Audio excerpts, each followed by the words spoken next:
Takže se taky budete brát? Ne, jen půjdem domů a svážem si péra. Vyliš mi. Ty mi vyliš. Platí. Je maraton kroku za krokem a nikdo jiný to za mě nedokouká.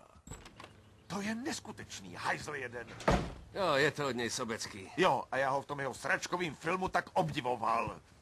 Blbej zmrt! Oh, sakra! Tak jo, jdeme.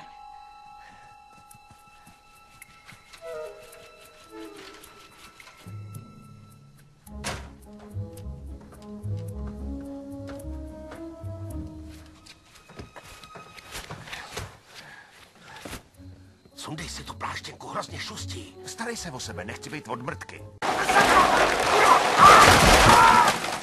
Kurva! Pane bože, do prdele! Uj! Pane bože, teď se mi to do očí, mám tím zalepený oči, pomoz mi nějak! Pane bože, mám to i v puse! Vydrž, musím to hodit na Facebook. Ne! Hashtag, ty pondělky.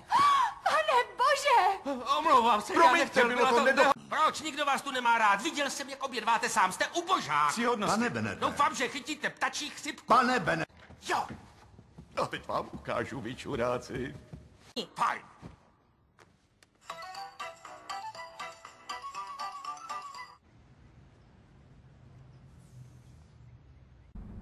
Ty jo, máme tu tolik trávy, škoda, že si nemůžeme dát. Dáme si potom, teď jí schovej pod to sedadlo, ať nás nezavřou. Jo, dobrý nápad.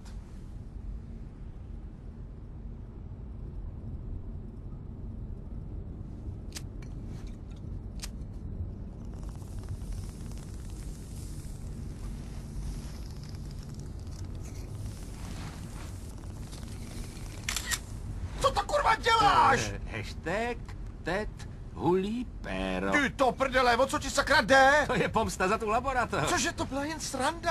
A sklapni a dohul si to péro. Ty to hajzlu. Ne.